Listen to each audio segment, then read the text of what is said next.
Hello student, आज हम UP board class 10th के अनसॉल्व पेपर से रिलेटेड कुछ क्वेश्चन डिस्कस करेंगे।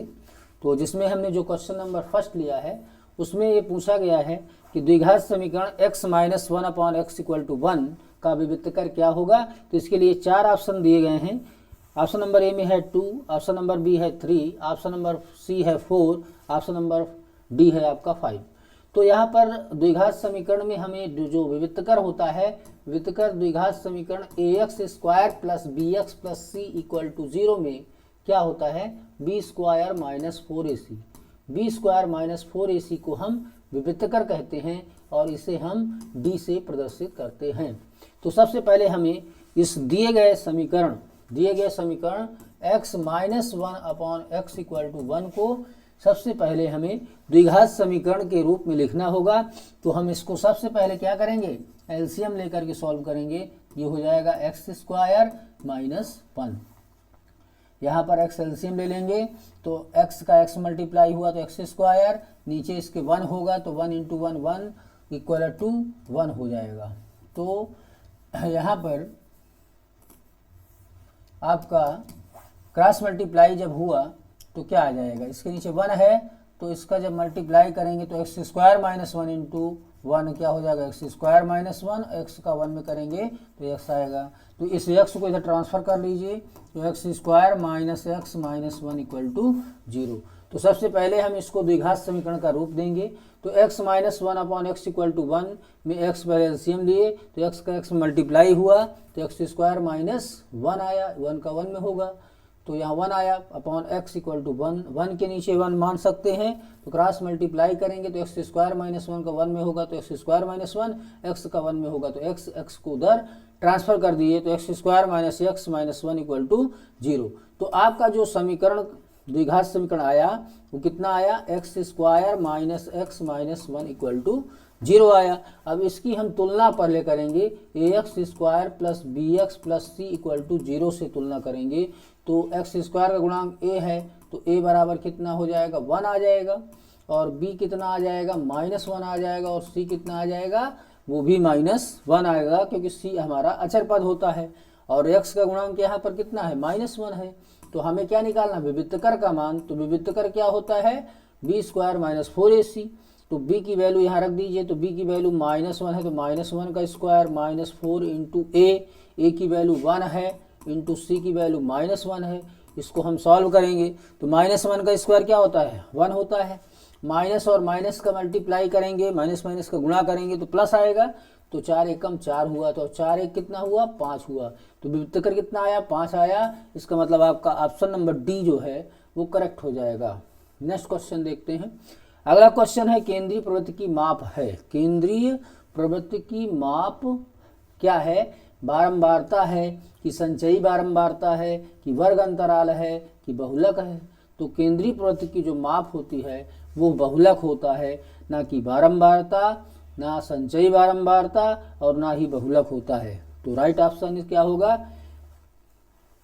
पहला ऑप्शन क्या दिया है, बारंबारता, दूसरा संचयी बारंबारता, तीसरा वर्ग अंतराल, चौथा बहुलक दिया है।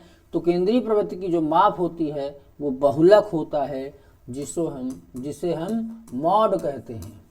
तो यहाँ पर राइट ऑप्शन क्या होगा, बहुलक होगा। अगला नेक्स्ट क्वेश्चन क्या दिया है कि 1/2 सेंटीमीटर व्यास वाले किसी ठोस अर्धगोले का संपूर्ण पृष्ठीय क्षेत्रफल कितना होगा। मतलब ये 1/2 सेंटीमीटर व्यास वाला गोला है। ये गोला है जिसका ये मान लो सेंटर है तो ये व्यास है, और व्यास कितना दिया है, ये व्यास दिया है 1/2 सेंटीमीटर। तो व्यास क्या है, व्यास हमारा d होता है। तो d बराबर कितना है, 1/2 में सेंटीमीटर दिया है। व्यास कितना है, 1/2 सेंटीमीटर। और हमें त्रिज्या चाहिए क्योंकि हमें यहाँ पर क्या कह रहा है, 1/2 सेंटीमीटर व्यास वाले किसी ठोस अर्धगोले का संपूर्ण पृष्ठीय क्षेत्रफल हमको निकालना है। तो d इक्वल टू 1/2, तो d बराबर क्या होता है, 2r। यानी व्यास क्या होता है, व्यास त्रिज्या का 2 गुना होता है तो 1/2 सेंटीमीटर हो जाएगा। तो यहाँ से जब हम r निकालेंगे, मतलब त्रिज्या निकालेंगे, तो ये 2 नीचे आकर के क्या हो जाएगा, 2 दूना 4, 4 सेंटीमीटर हो जाएगा। तो हमें त्रिज्या पता चल गई। अब ठोस अर्धगोले ठोस अर्धगोले का संपूर्ण पृष्ठ कितना होता है, तो ठोस अर्धगोले का संपूर्ण पृष्ठ बराबर कितना होता है, तो गोले का संपूर्ण पृष्ठ कितना होता है, गोले का संपूर्ण पृष्ठ तो 4 पाई आर स्क्वायर होता है। गोले का पृष्ठ या गोले का संपूर्ण पृष्ठ 4 पाई आर स्क्वायर होता है। यहाँ पर अर्धगोले का संपूर्ण पृष्ठ पूछा है तो ये होता है 3 पाई आर स्क्वायर, क्योंकि देखिए जब अर्धगोला होता है, अर्धगोला होगा तो अर्धगोले का संपूर्ण पृष्ठ में क्या क्या आता है, अर्धगोले का ये हो गया आपका वक्र पृष्ठ, और अगर इसका क्षेत्रफल और जोड़ देते हैं तो संपूर्ण पृष्ठ आता है। तो गोले का संपूर्ण पृष्ठ कितना होता है, गोले का संपूर्ण पृष्ठ 4 पाई आर स्क्वायर होता है। अर्धगोला होगा तो इसका आधा कर देंगे, यानी 2 पाई आर स्क्वायर होगा। तो 2 पाई आर स्क्वायर ये वाला पार्ट होता है, इसमें आपको ये वाला पार्ट और इसमें जोड़ना पड़ेगा। तो इस इतने का क्षेत्रफल क्या होता है, तो ये पाई आर स्क्वायर होता है। तो ये दोनों मिलकर के कितना हो जाएगा, 3 पाई आर स्क्वायर। तो अर्धगोले का संपूर्ण पृष्ठ 3 पाई आर स्क्वायर होता है। तो 3 पाई को हम अगर पाई ही रखेंगे तो आर की कितना होगा, आर हमारा 1/4 है। आर की वैल्यू कितनी है, आर की वैल्यू 1/4, तो 1/4 का स्क्वायर हो जाएगा। तो ये हो गया आपका 3 इंटू पाई इंटू 1/1 का स्क्वायर 1, और 4 का स्क्वायर कितना होगा, 4 चौके 16। तो ये आपका आ जाएगा 3/16 और पाई आ जाएगा। चूंकि ये क्या है, संपूर्ण पृष्ठ क्षेत्रफल है, तो ये यहाँ पर क्या आ जाएगा, सेंटीमीटर स्क्वायर। तो 3/16 पाई सेंटीमीटर स्क्वायर ये हमारा आंसर हो जाएगा। अब यहाँ पाई की वैल्यू नहीं रखेंगे क्योंकि हमारा जो ऑप्शन दिया गया है वो पाई में दिया गया है, इसलिए हम पाई को पाई ही रख करके सॉल्व करेंगे। तो यहाँ पर ध्यान देने की बात है कि 1/2 सेंटीमीटर व्यास है, तो सबसे पहले हमें त्रिज्या निकालना है, फिर हमें ठोस अर्धगोले का संपूर्ण पृष्ठ पता होना चाहिए कि ठोस अर्धगोले का संपूर्ण पृष्ठ क्या होता है। तो ये इसका अगर ठोस अर्धगोले की त्रिज्या r हो तो उसका जो संपूर्ण पृष्ठीय क्षेत्रफल होता है वो कितना होता है, 3 पाई आर स्क्वायर। तो इसे ध्यान में रखेंगे, और 3 पाई आर स्क्वायर में जब r का मान 1/4 रखेंगे तो आपको ये वैल्यू मिल जाएगी। नेक्स्ट क्वेश्चन देखते हैं। अगला क्वेश्चन नंबर 4 है, 6 सेंटीमीटर त्रिज्या वाले वृत्त का एक चाप केंद्र से 60 अंश का कोण आंतरित करता है, केंद्र पर 60 अंश का कोण आंतरित करता है। तो 6 सेंटीमीटर त्रिज्या वाला एक वृत्त है, 6 सेंटीमीटर त्रिज्या वाला एक आपका वृत्त है। ये 6 सेंटीमीटर त्रिज्या वाला एक ऐसा वृत्त है, और इस वृत्त की त्रिज्या कितनी दिया है, 6 सेंटीमीटर। और ये एक चाप 6 सेंटीमीटर त्रिज्या वाले वृत्त का एक चाप है, वो केंद्र पर 60 अंश का कोण बनाता है। तो मान लेते हैं कि ये चाप है, और ये चाप केंद्र पर कितना डिग्री का कोण बनाता है, 60 डिग्री का कोण बनाता है। तो 60 डिग्री का कोण आंतरित करता है केंद्र पर। तो त्रिज्य खंड का क्षेत्रफल हमको निकालना है। तो हम इस चाप से क्या करेंगे, 2 त्रिज्या ऐसे खींचेंगे, तो 2 त्रिज्याओं और एक चाप से घिरा हुआ भाग त्रिज्य खंड होता है। और त्रिज्य खंड का क्षेत्रफल कितना होता है, तो त्रिज्य खंड का क्षेत्रफल θ/360 इंटू पाई आर स्क्वायर होता है। तो इसमें हम वैल्यू रखेंगे, थीटा क्या होता है, केंद्र पर आंतरिक कोण। तो यहाँ पर थीटा का मान 60 अंश है, तो 60/360, और पाई को पाई रख दें क्योंकि आंसर हमें पाई में देना है। और आर कितना है, त्रिज्या यहाँ पर 6 सेंटीमीटर दिया हुआ है, तो 6 सेंटीमीटर ये आपकी त्रिज्या दी गई है। तो यहाँ 6 का वर्ग हो जाएगा, तो इससे काटेंगे तो कितना हो जाएगा, 6 बार में कैंसिल हो जाएगा और 6 से इसका वर्ग हट जाएगा तो आपका आ जाएगा 6 और ये पाई 6 पाई आ जाएगा और 6 पाई आया और 6 पाई तो 6 पाई सेंटीमीटर स्क्वायर, क्योंकि यहाँ पर ये क्षेत्रफल है तो ये आंसर इसका स्क्वायर में आएगा। क्षेत्रफल में क्या होता है सेंटीमीटर स्क्वायर होगा तो 6 पाई सेंटीमीटर स्क्वायर कौन सा है, ऑप्शन नंबर सी इसमें करेक्ट हो जाएगा। तो याद रखना है कि किस त्रिज्य खंड का क्षेत्रफल θ/360 इंटू पाई आर स्क्वायर होता है।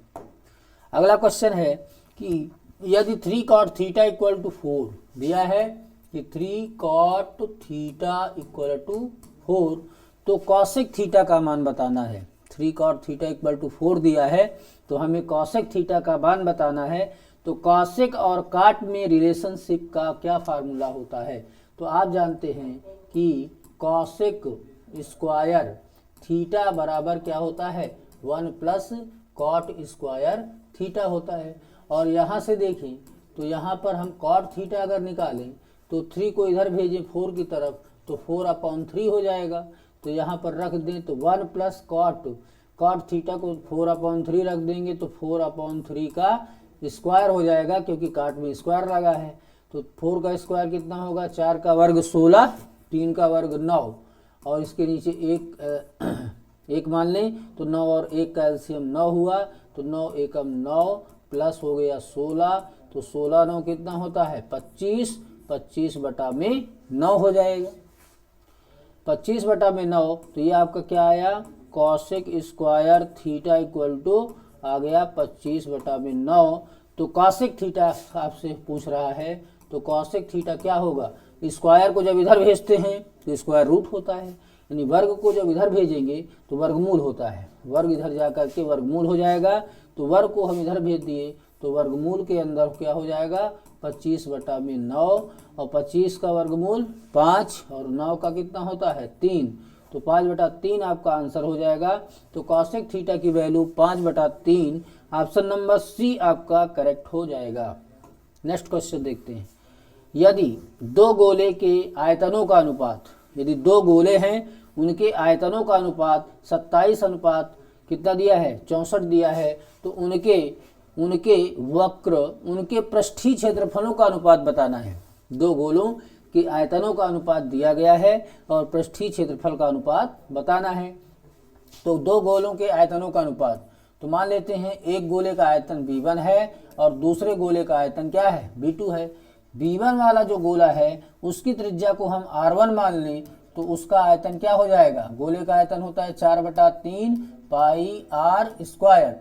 अब उसकी त्रिज्या को, पहले गोले की त्रिज्या जिसका आयतन मतलब जिसका आयतन क्या है, जिसका आयतन यहाँ पर दिया दो गोले हैं तो पहले गोले की त्रिज्या मान लेते हैं R1 है, जिसकी त्रिज्या R1 है उसका आयतन V1 है और जिसकी त्रिज्या R2 है उसका आयतन हम मान लेते हैं कि V2 है।